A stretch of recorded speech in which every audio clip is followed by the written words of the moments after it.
Ok, c'est parti. Alors, bon, le module 3, les forces dans les réduits. Donc, finalement, il nous reste très peu à faire dans ce qu'on a vu. C'est surtout le module 3 qui est encore important. Le module 4, en fait, ça sera pas mal. Il n'y aura pas trop de nouveautés parce qu'il y aura surtout de la conservation de l'énergie. Et donc, bah, ça va compliquer encore un tout petit peu, mais ça va être comme un peu synthèse. Bon.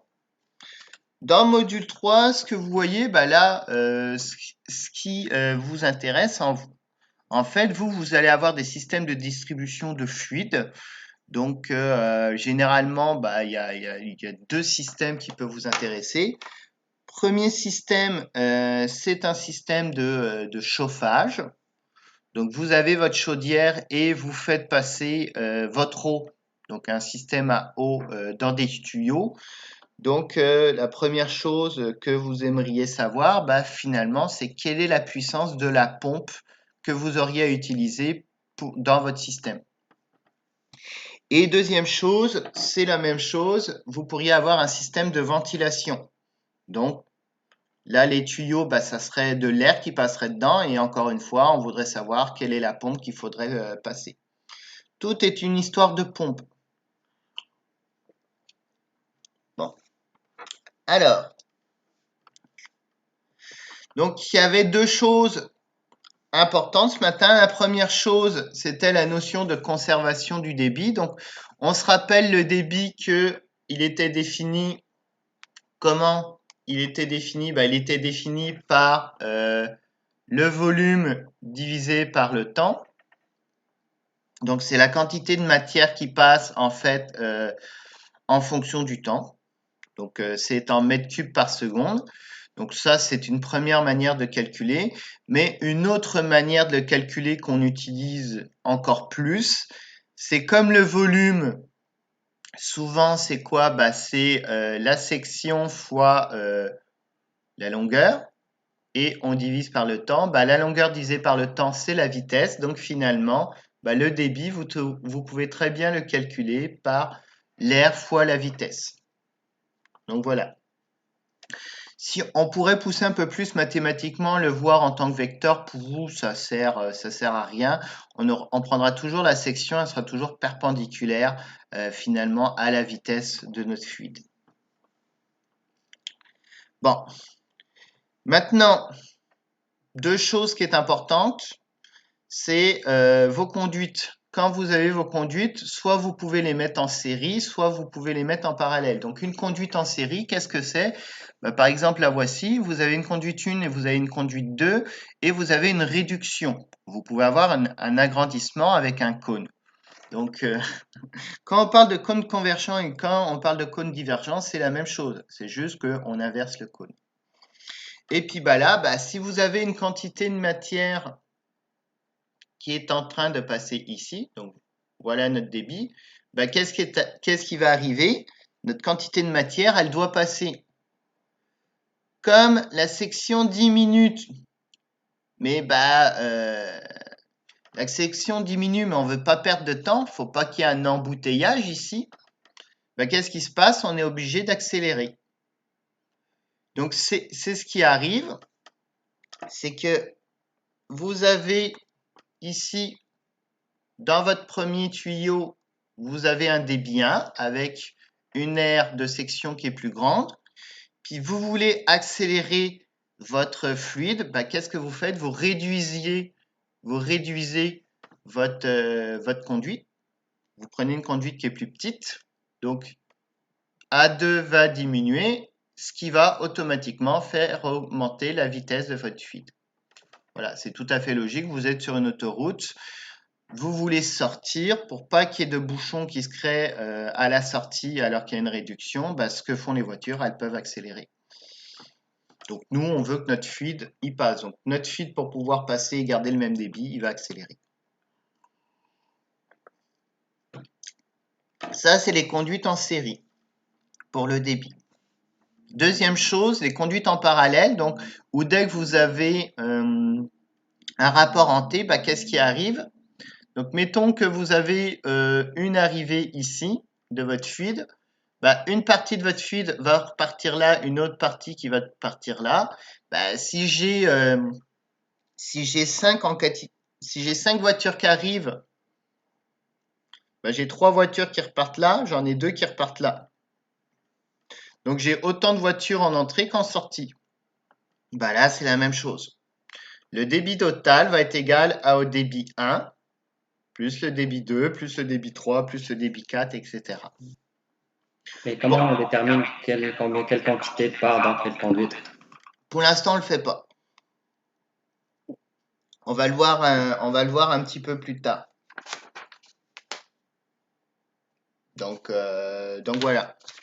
Comment on peut le déterminer? On peut le déterminer à partir des vitesses et des diamètres.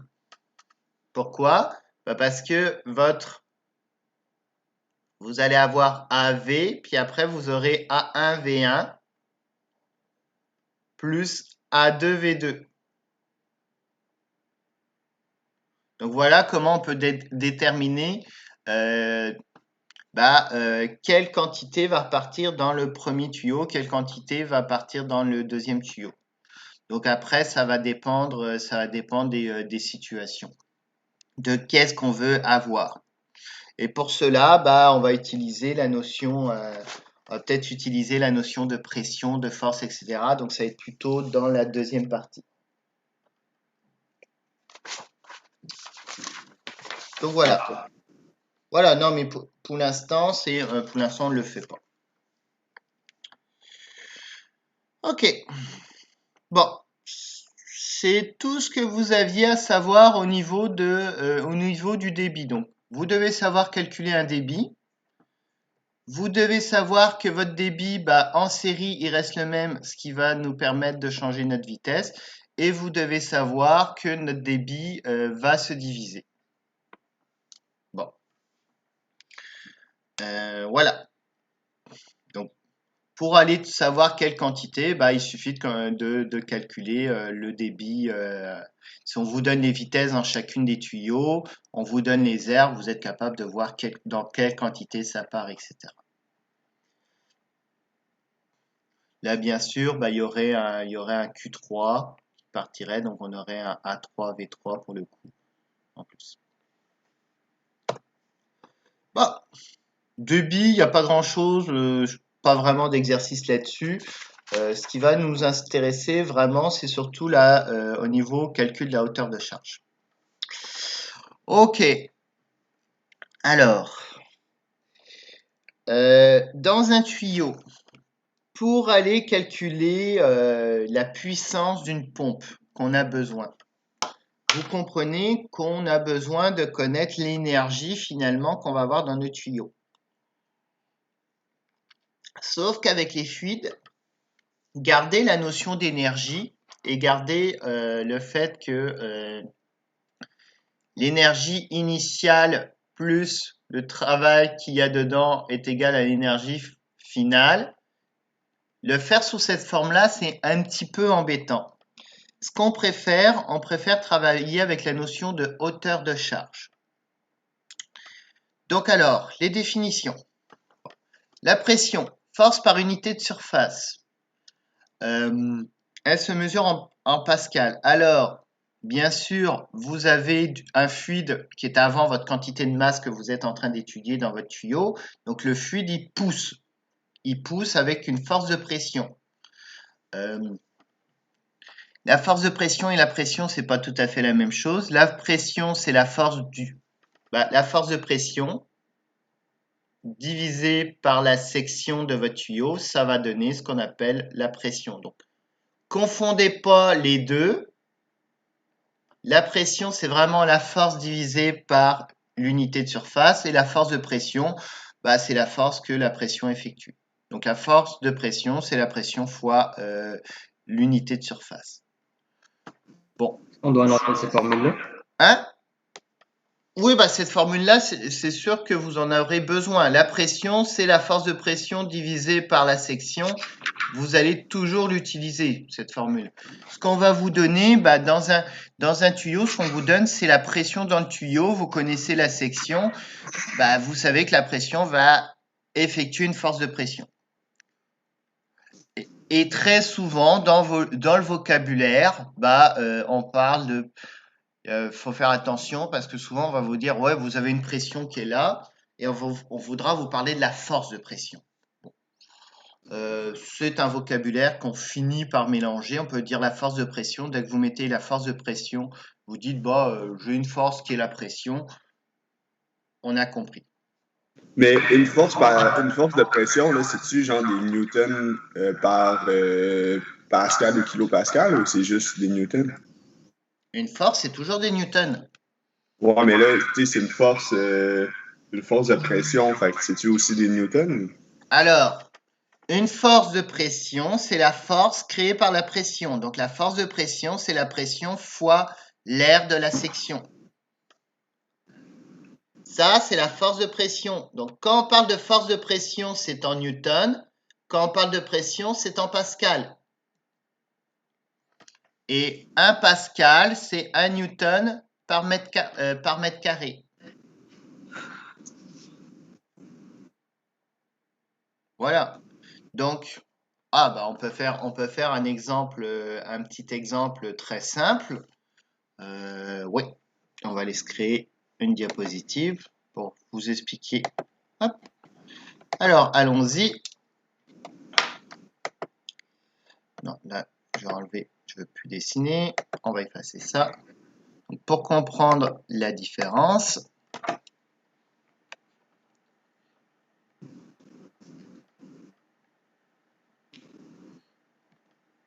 dessin, voilà. Alors, j'ai un tuyau. Ce tuyau, il a un diamètre de... on y va, il a un diamètre de 10 cm. Voilà. Et ici, donc je vais étudier, je prends ma petite quantité de fluide ici, et là, j'ai une pression. Allons-y, j'ai une pression de 200 kilopascal. Voilà les informations qu'on me donne. Donc on me dit j'ai un tuyau de 10 cm de diamètre et à l'entrée de ce tuyau, j'ai une pression de 200 kilopascal. Je veux chercher la force de pression qui est exercée sur ceci. Donc ici, j'ai une petite masse, une petite quantité de fluide et je veux aller trouver la force de pression qui est exercée sur cette masse-là. Bah, qu'est-ce que je fais pour trouver la force? Je fais tout simplement ma force de pression. Ça est égal à la pression, donc 200 000 fois l'aire de la section, donc pi, fois le rayon au carré, 0,5 au carré. Donc ma force de pression, donc on fait le calcul. 200 000 fois pi fois 0,05 fois 0,05.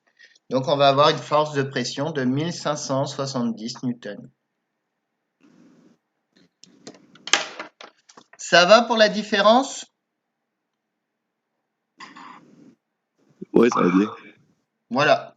Donc c'est juste que souvent on va vous donner la pression, on va vous donner le diamètre et si vous voulez savoir la force qui s'exerce sur votre petite masse que vous êtes en train d'étudier, bah vous faites la pression multipliée par la section, ce qui vous donne finalement une force en newton. Mais je vous dis, le problème dans le vocabulaire, des fois pour cette force de pression, on vous dira bah ça subit une pression et on va vous dire ça subit une pression de 1570 newtons. Ouais, non, ça subit une force de pression de 1570 newtons. Donc voilà, faites juste attention à ce petit vocabulaire-là. Ok, bon. La formule, c'est F fois A ou c'est F sur A? Alors, Bah, ça dépend comment c'est. La formule que je vous ai donnée, je vous ai dit la pression, qui est le grand P, est égale à la force de pression divisée par A. Ça, c'est la définition de la pression. Donc, la force de pression, Fp, est égale à la pression multipliée par A. OK. Donc, la formule, tu peux la prendre comme tu veux. Tu peux la prendre la pression égale la force de pression divisée par la section. Ou tu peux apprendre la force de pression, c'est la pression fois A. C'est la même formule. D'accord. Bon. Ça, comme moyenne. Là, on va effacer. Hop. Bon. OK. La formule d'énergie, on note aussi. Hein? On va voir. L'énergie plus le travail égale à l'énergie finale, on la note aussi. Bah oui, de toute manière, c'est quelque chose qu'on a vu dans le dernier module. L'énergie initiale plus le travail, c'est égal à l'énergie finale. C'est le principe de conservation de l'énergie. On l'a vu dans la 4e partie. Est-ce que je l'avais noté directement? C'est quasiment sûr qu'à un moment donné, transmission de la chaleur, Q égale mc delta T. Puis quand on a vu la notion de rendement,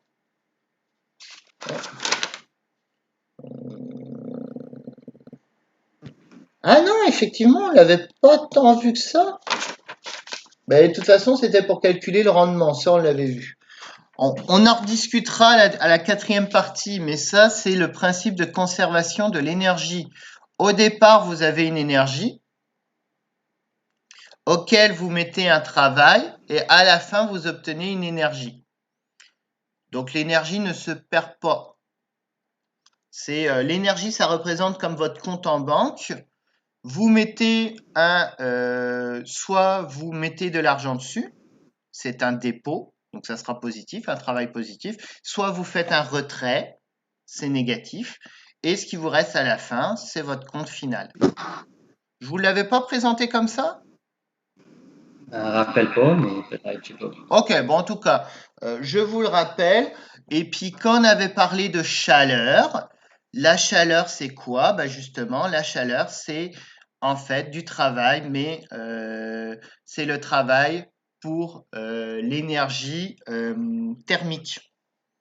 Donc au départ, vous avez de l'énergie thermique initiale, vous faites de la chaleur, donc soit vous rajoutez de la chaleur, soit vous en enlevez, et après, il va vous rester une énergie thermique finale.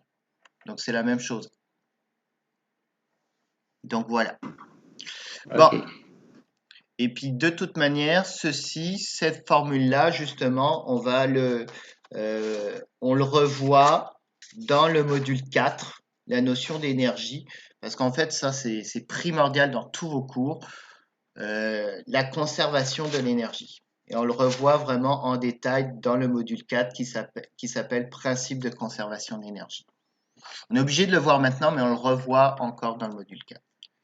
Bon, ok, pourquoi je vous ai dit ça? Parce que logiquement, c'est cette forme-là qu'on utilise, mais en fait, dans les fluides, on va utiliser une forme qui est un petit peu transformée avec la notion de hauteur de charge et la notion de perte et gain de charge.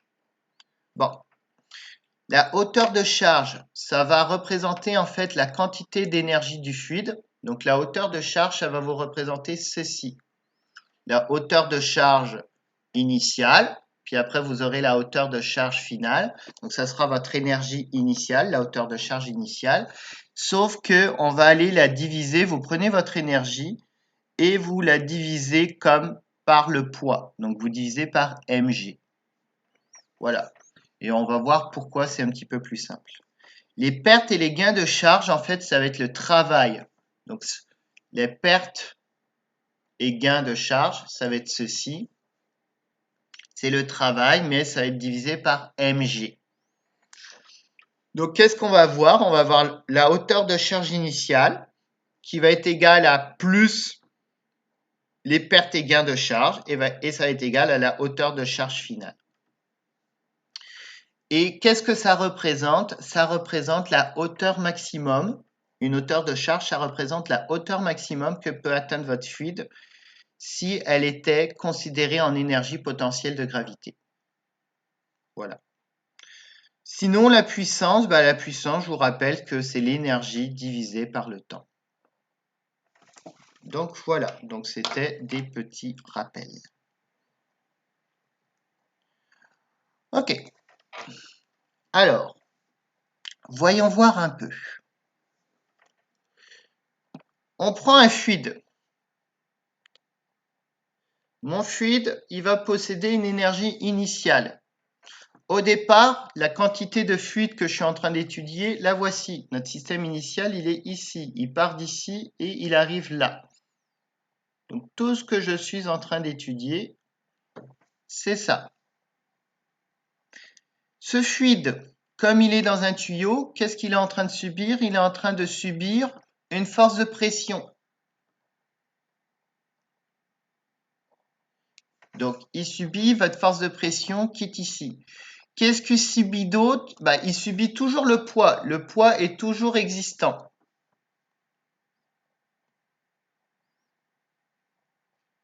Donc, voilà. Donc, ça, c'est les forces qui vont agir sur notre fluide. Donc, notre fluide, qu'est-ce qu'il va faire? Il va les passer à une position finale. Donc, notre fluide, il s'est déplacé. Donc, il va maintenant... Ok, c'est bon. Je suis toujours en dessin. Donc, il va passer d'ici à ici. Donc, il a été un petit peu poussé. Qu'est-ce qu'il subit? Maintenant, il va subir toujours son poids. Mais on a vu que son poids, il a monté d'une certaine hauteur. Donc, finalement, il a gagné en énergie potentielle. Et il va subir une force de pression qui va être comme ceci, la force de pression. Donc, voilà. Plus, il va peut-être subir finalement de l'énergie.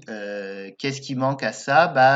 Comme le fluide a une certaine vitesse, il y aura de l'énergie cinétique. Donc, voilà notre système. Qu'est-ce qui arrive? Initialement, on le pousse et à la fin, notre fluide s'est un petit peu déplacé dans notre tuyau.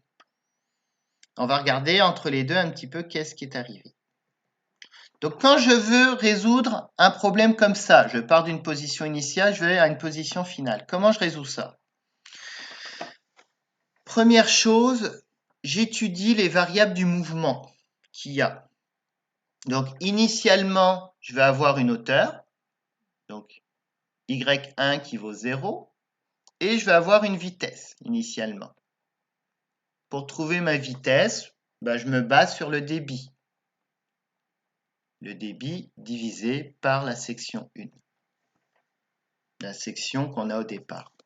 Donc ça, c'est nos variables de mouvement. Les variables de mouvement, c'est quoi? C'est position, vitesse. Même chose, variable finale, ça sera ma hauteur finale, HF, et puis ma vitesse finale, V2, qui vaudra Q divisé par la section rendue au-dessus. Donc, je regarde, est-ce que je connais ces variables-là? Ensuite, je fais quoi? Je calcule le travail qui est effectué par les forces non conservatrices. Bon, le point, on en reparlera un petit peu plus tard, mais je calcule le travail effectué par les forces. Le travail effectué par les forces, un travail, c'est quoi? C'est une force multipliée par la distance parcourue. Là, je vous fais la démonstration de la formule. Une fois qu'on aura fait ça, on pourra utiliser directement la formule. Donc finalement, les forces, qu'est-ce que j'ai? En amont, donc c'est la force initialement. Amont, c'est avant. Aval, c'est après. Donc en amont, j'ai ma force de pression que je multiplie par mon déplacement. Donc la force de pression P1 à 1. Le déplacement vitesse 1 fois le temps t que ça dure. En aval, j'ai la force de pression 2 P2 à 2 multiplié par le déplacement V2 pour le temps t. J'ai ici un moins parce que Le travail de la pression en amont, ça pousse vers l'avant, pendant que la pression en aval pousse en arrière. D'où le moins. Je fais quelques transformations, donc des transformations que vous n'avez pas besoin de démontrer. Je dis que A1 V1 égale à 2V2 est égal au débit fois le volume. Et en faisant ça, je peux trouver le travail total sous la forme de pression avec le volume P1 moins P2. Après, j'ai une force motrice. Par exemple, j'ai une pompe qui va aller me rajouter le travail d'une pompe. Et j'ai le travail dissipatif. J'ai un frottement où ça passe dans une turbine, ça fait tourner une turbine. Donc là, j'ai un travail qui va être négatif. La pompe fournit de l'énergie. Du frottement, une turbine enlève de l'énergie à mon fluide. Donc voilà, donc je fais le calcul du travail. Ça, vous n'avez pas à le faire, c'est une démo que je vous fais pour l'instant. À partir de là, j'utilise le principe de l'énergie. Donc l'énergie initiale plus le travail de tout ce qui agite égale à l'énergie finale. Dans l'énergie mécanique, je regarde l'énergie mécanique. J'ai deux choses qui apparaissent. Mon énergie mécanique, je vais avoir 1/2 de la masse fois la vitesse 1 au carré. Donc ça, c'est l'énergie cinétique. J'ai une vitesse, c'est finalement, le fait que je possède une vitesse, je possède une énergie cinétique. Ensuite, j'ai l'énergie potentielle. Donc ça, c'est le travail dû au poids. Ça vient du travail dû au poids, nous on le voit en tant qu'énergie. Donc initialement, j'ai une hauteur, ça me donne une certaine énergie à cette position-là, une énergie potentielle de gravité. Et enfin, ici, qu'est-ce que je vais pouvoir prendre? Je vais prendre le volume fois P1, ça va me donner l'énergie hydraulique initiale, donc due à la pression 1. Donc, mon énergie initiale que j'ai ici, elle est composée de quoi? Elle est composée d'une énergie cinétique, elle est composée d'une énergie potentielle de gravité et elle est composée d'une énergie hydraulique. Ces trois énergies dépendent de trois variables qui sont initiales. L'énergie cinétique dépend de la vitesse, l'énergie potentielle de gravité dépend de la hauteur et l'énergie hydraulique dépend de la pression. À cette énergie-là, qu'est-ce que je rajoute? Je rajoute le travail de la pompe et je rajoute le travail du frottement. Et qu'est-ce que je vais avoir de l'autre côté? Je vais avoir mon énergie finale. Mon énergie finale, j'ai quoi? J'ai une énergie cinétique qui dépend de la vitesse finale. J'ai une énergie potentielle de gravité qui dépend de la hauteur finale. Et en plus, je vais aller le mettre ici. Mon P2, je vais aller le mettre de l'autre côté. Donc, je vais avoir VP2 plus VP2 en fait. Et j'ai une énergie hydraulique qui va dépendre finalement de ma pression finale. Donc, quand je vous parle d'énergie, on vous parle d'énergie cinétique, d'énergie potentielle de gravité, plus d'énergie hydraulique pour notre fluide. Le tout, je le divise par mg. Parce qu'en fait, en le divisant par mg, ça va me faire apparaître des valeurs qui sont plus simples à travailler. En divisant par mg, qu'est-ce que j'obtiens? Et voilà la formule finale qu'on va utiliser. Donc, en divisant le tout par mg, j'obtiens cette formule-là, ce qu'on appelle l'équation de Bernoulli, qui est un petit peu modifiée pour nous. Mais j'obtiens ceci. Mon énergie initiale, donc j'ai une hauteur de charge cinétique qui est due à quoi? Qui est due à la vitesse. Donc j'ai 1/2 de V1 carré divisé par G. Ça, c'est ma hauteur de charge cinétique. Après, je vais avoir une hauteur de charge potentielle. Donc c'est directement, c'est une hauteur. Hein. Si vous faites mgh divisé par mg, ça vous donne une hauteur. Et j'ai une hauteur de charge hydraulique. Donc j'obtiens quoi? J'obtiens la pression 1 divisée par ρg. Des joules divisé par mg, ça donne quoi? Ça donne des mètres. Donc toutes ces valeurs-là expriment des mètres. C'est pour ça que si je fais la somme de ceci, je vais obtenir ce que j'appelle le grand H, la hauteur de charge initiale, et on vous dit c'est la hauteur maximum que ça pourrait atteindre. C'est-à-dire, si toute mon énergie cinétique et toute mon énergie hydraulique était transformée en énergie potentielle de gravité, ça atteindrait la hauteur maximum. Donc, je pourrais mettre un tuyau, je pourrais aller monter ici. Jusqu'à quelle hauteur je pourrais monter au maximum? Voilà, ça c'est ma hauteur de charge. Et ça, c'est des choses qui sont relativement faciles à mesurer. C'est pour ça qu'on utilise cette formule-là. Donc, à ma hauteur de charge initiale, qu'est-ce que je rajoute? Je rajoute le travail de ma pompe divisé par mg, donc ce que j'appelle le gain de charge. Donc, H pompe, c'est quoi? C'est le travail de la pompe divisé par mg. J'enlève les pertes de charge. Les pertes de charge, c'est quoi? C'est le travail fait par du frottement ou par des turbines. Donc les gains, c'est ce qu'on gagne. Les pertes, c'est ce qu'on perd. Donc ça va être négatif. Vous pouvez mettre un moins ici. Les pertes vont être toujours négatives. Et j'obtiens de l'autre côté. Alors vous voyez que la formule, vous pouvez la corriger. Il y a une petite erreur. C'est 1 demi de V2 carré sur G. Donc j'obtiens la hauteur de charge cinétique plus la hauteur de charge potentielle, plus la hauteur de charge hydraulique. Et voilà la formule que je vais utiliser. Pourquoi? Parce que souvent, ça va me permettre d'aller trouver le gain de charge que je dois avoir. Est-ce que ça va pour l'explication? Ouais, on avait déjà vu ça en mécanique des fluides la session passée. Oh! En mécanique des fluides? En physique ou dans un autre cours? C'était dans un autre cours. Le cours s'appelait mécanique des fluides. Ouais, mais ça s'appelait mécanique des fluides. Ouais, mais c'est donné par c'est donné en physique ou c'est donné en quoi? Notre département. Ok, donc vous aviez déjà tout fait ça? Mais on n'avait pas fait la version modifiée. Nous, c'était la formule de Bernoulli, pas modifiée. Là. Ok. Je sais plus c'est quoi la différence.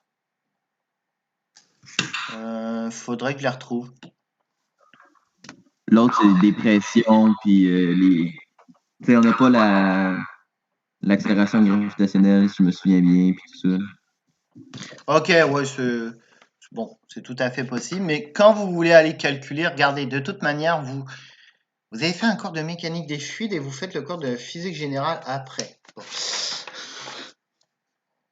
Ok. Est-ce que durant ce cours de physique générale, vous apprenez des nouvelles choses?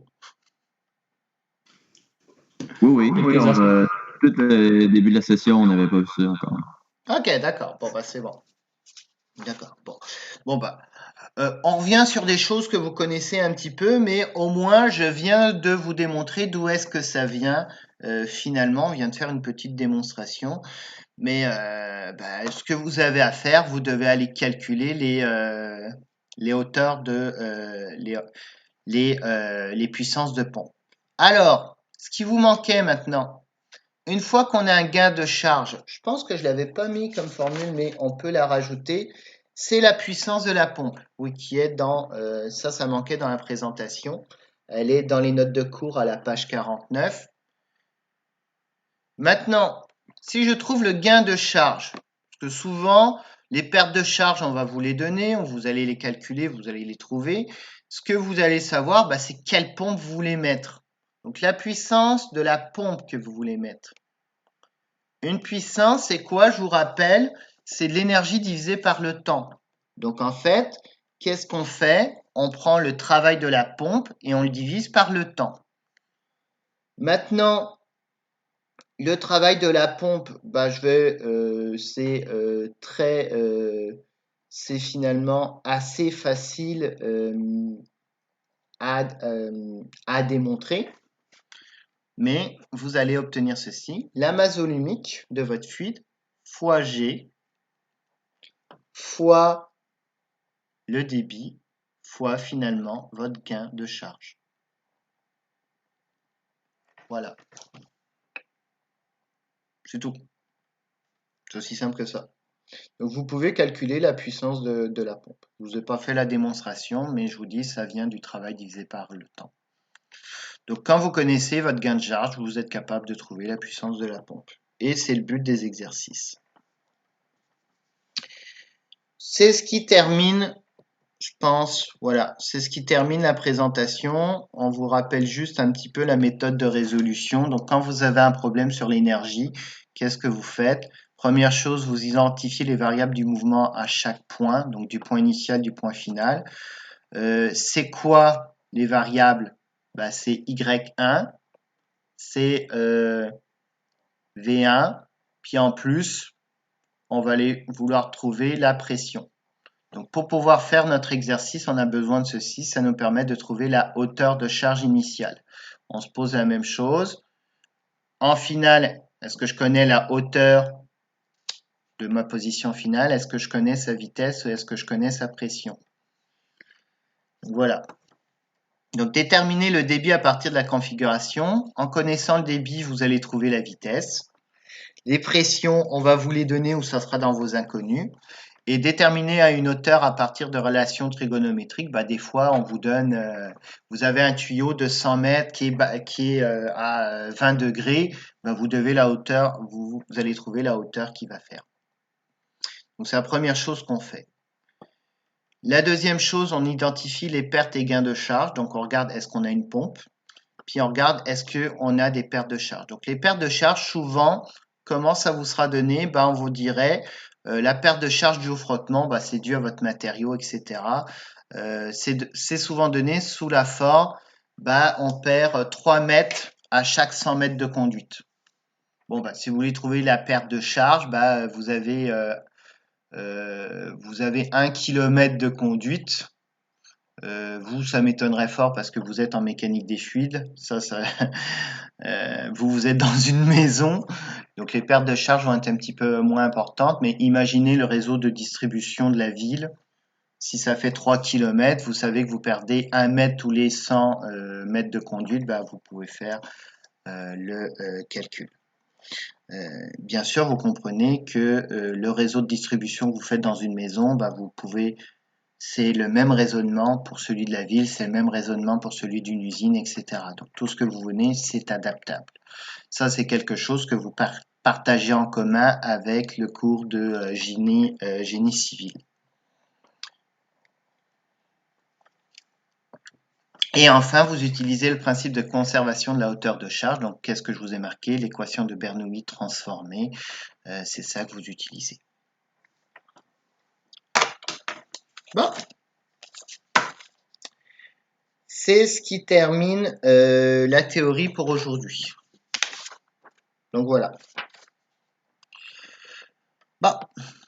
Ok. Alors, voyons voir. Ah, tout le monde est là encore, c'est parfait. On va regarder quelques exercices. Ça vous tente? Ouais, on peut en faire un ou deux pour savoir comment utiliser la commande. Ouais. Bon alors, voyons voir les exercices. J'en ai plusieurs. Donc lequel je vais aller utiliser. Alors, bon. Le circuit de pompage de 0,024 avec la pompe située à 6 mètres d'eau, on l'a fait l'exemple. Un tuyau de 0,50, bon bah tous ces exemples-là, on les a fait. Allons voir dans les exercices. Considérons. Non, pas les forces.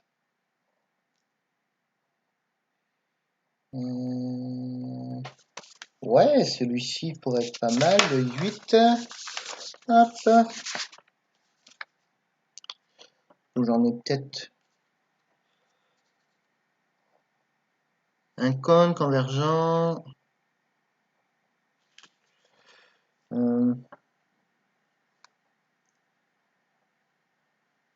Ah bah c'est pas mal ça.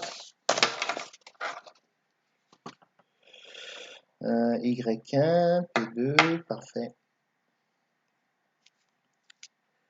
390. Ah bah voilà, allons-y avec lui. Bon, Donc ça, je pense pas que vous l'ayez vu. Donc là, je vais vous partager un Paint. Ok, je T'as vous... quelle page l'exercice? Non, c'est un problème qui est inventé. Tout simplement. Parce que les exercices du module 3, je vous les laisse à vous. Là, je vous fais en fait, c'est pas un exercice qui est inventé, c'est un exercice que moi j'ai en banque. Donc c'est un de mes exercices. C'est tout. Donc je vais juste vous expliquer, l'énoncé. Ah oui, parce qu'on a plusieurs exercices en banque. Alors, donc, je vais vous faire un petit dessin. Donc, est-ce que là, vous voyez qu'est-ce que vous voyez? Toujours le PowerPoint? Oui. Ok. Donc, je vais arrêter le partage du PowerPoint et je vais aller partager. Hop. Je veux partager Paint maintenant. Bureau, fenêtre.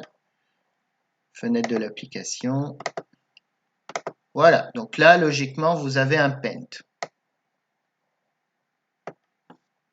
Ok. Vous voyez le Paint?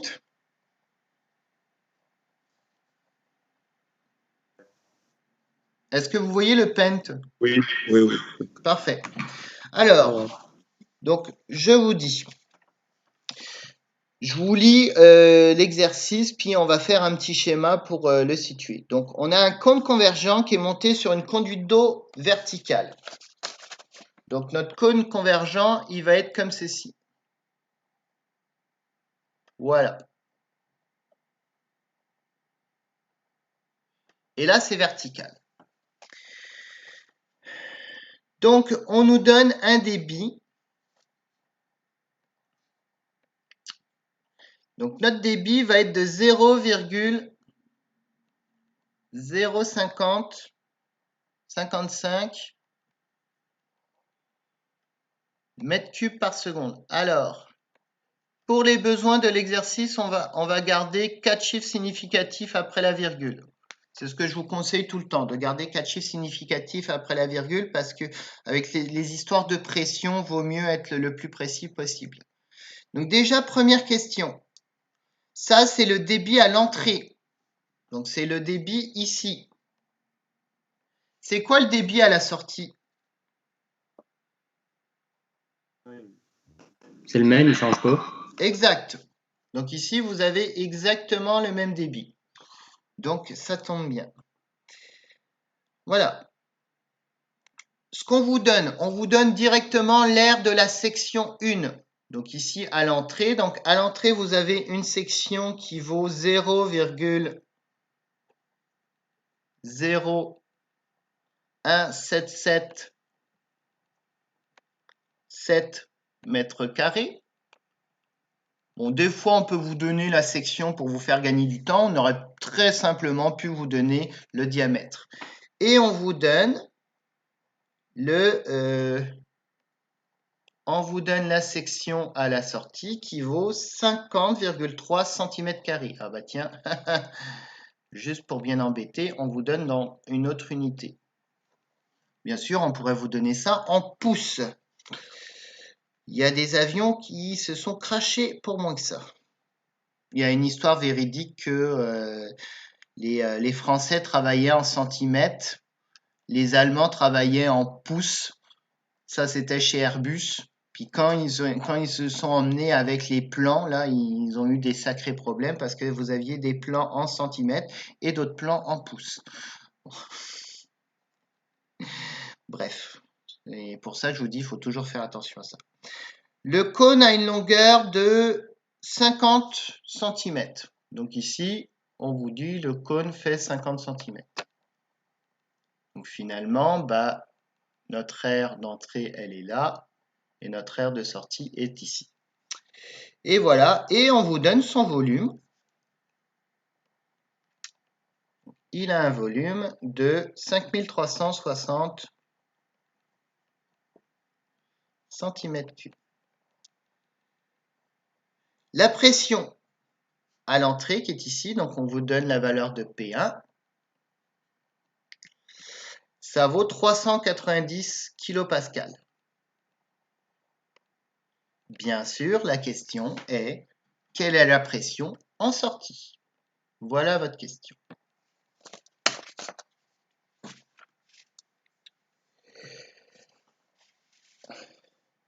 Alors, ok. Donc, comment vous faites ceci? La première chose que vous vous posez, c'est vos valeurs initiales et vos valeurs finales. Donc, allons-y.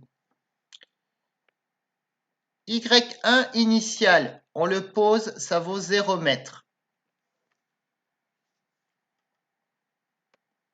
La vitesse 1, V1, comment on calcule une vitesse? On fait quoi? On fait le débit divisé par la section. Donc Q divisé par A1. Donc ça fait 0,050 divisé par 0,0177. Donc ça fait 3,1 mètres par seconde.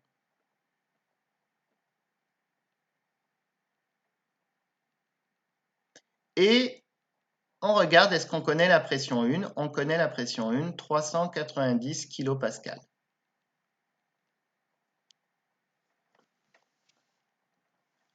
Maintenant, vous allez pouvoir me répondre. Que vaut la hauteur 2?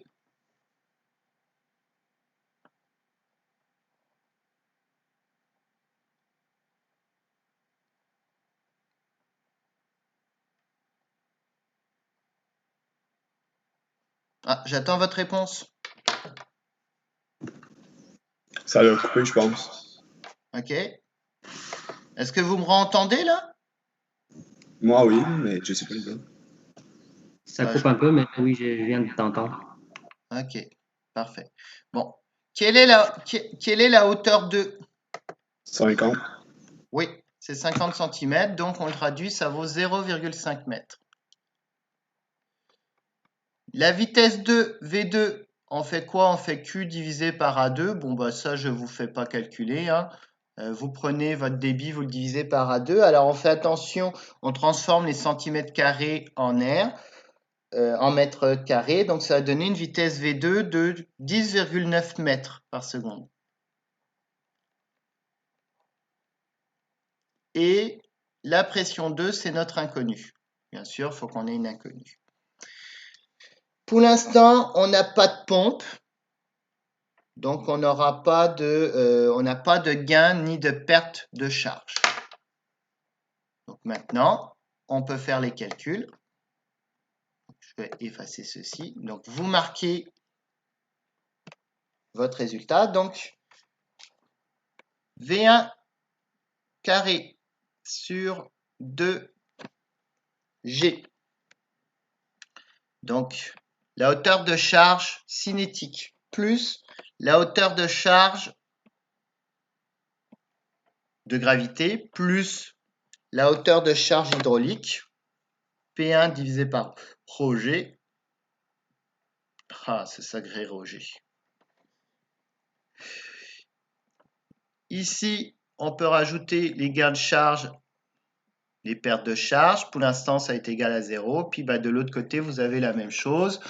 V2 carré sur 2G plus Y2 plus P2 sur ρg.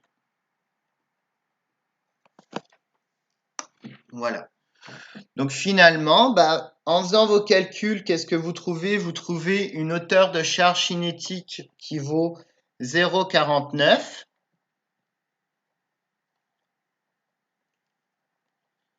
Plus la hauteur de charge Y1, c'est 0. Après, on fait 390 fois 1000, parce que c'est en kilopascal. On divise par ρg. 1000 fois 9,8, vu que c'est de l'eau. Donc, ça va vous donner 39,796 est égal à V, la hauteur de charge due à la vitesse, donc 6,062 plus 0,5 plus le fameux P2 qu'on cherche. P2 divisé par ρg. 1000 fois 9,8. Donc vous avez une seule inconnue qui est P2. Donc maintenant, il suffit de résoudre. Donc on trouve la pression 2 qui vaudra 330 kPa.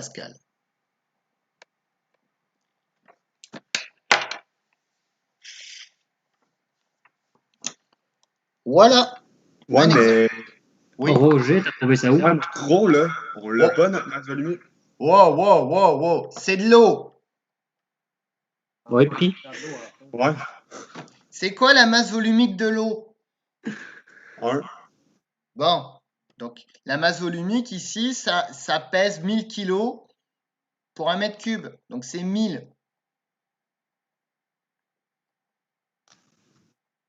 La masse volumique de l'eau, il y a deux masses volumiques que vous allez souvent utiliser pour le fluide. Vous allez avoir de l'eau. L'eau, on ne vous la donne jamais, c'est vous prenez 1000. Ça pèse 1000 kg par mètre cube. Donc ici, alors le calcul qu'on a fait, parce que vous voulez l'avoir, le calcul, on va le mettre. Le calcul pour aller trouver le 39 796, ça a été quoi? Ça a été la valeur de P1. Donc la valeur de P1 que je viens juste d'effacer, génial, je vais juste regarder ma solution. Donc c'est 390 000 divisé par la masse volumique de l'eau qui vaut 1000 fois 9,8. Astuce, quand c'est de l'eau, vous laissez en kilopascal et vous faites juste 390 divisé par 9,8. Ça va plus vite.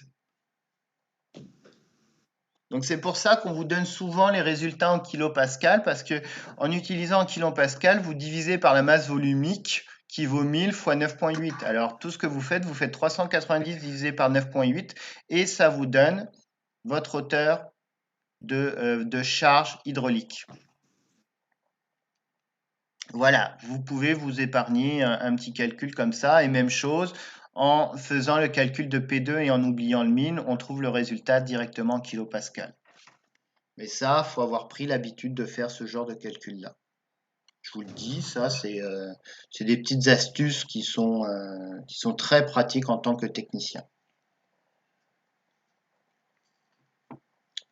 C'est juste parce que dans notre cours, on a vu que la masse volumique peut changer en fonction de la pression et de la température. Fait que pour nous, la masse volumique de l'eau, c'est pas tout le temps 1. Ouais. Avec les tableaux, il fallait trouver dans les tableaux la masse volumique de l'eau, puis avec la masse volumique de l'eau d'après la température et toutes ces choses-là, genre, on n'avait jamais 1. C'est pour ça qu'on a comme pas compris là-dessus. Ok. Pouf. On fait encore plus simple, physique générale. Oui, effectivement, la masse... Alors, pour information, c'est génial, je suis en train de vous montrer des trucs, vous avez même poussé encore plus loin. Bon, bah, vous savez quoi, vous avez tout à fait raison. Donc, j'ai rien à dire. C'est quoi la forme? Attends, je vais juste vous poser la question. Je vais juste effacer ça, parce que la masse volumique, la variation de la masse volumique, je la fais jamais. Mécanique des fluides, je vous dirais que la mécanique des fluides, c'est pas ma spécialité, hein. Je tiens juste à vous le préciser. Moi, ma spécialité, c'est plus électricité puis onde. Mais juste pour information, est-ce que ça ressemblait à quelque chose qui était comme ça? Juste pour se rappeler. Est-ce que ça ressemblait à un truc comme ça? Ou pas du tout? Non. Bonne question. En fait, nous, on a des tableaux qu'on suit. Là, Ok, on va prendre directement la donnée dans le tableau. On n'a pas de formule pour trouver. voilà. Vous prenez la donnée en fonction de la température que vous êtes. Ouais, puis si on est en de température, on fait l'affaire de 3, là. D'accord. Un interpolation. Ouais, c'est ça. Ok. Est-ce que c'est quelque chose que vous pourriez me fournir? Ouais. Ça serait cool. Ouais, j'ai sûrement ça encore. Parfait. Parce que vous savez quoi? Autant à l'examen, je ne vais pas vous embêter avec ça, parce qu'à l'examen, vous allez utiliser la masse volumique de l'eau que tel que je vous dis, ça vaut 1000. On y va. Là, le but de ce cours, c'est de comprendre un peu d'où est-ce que ça vient.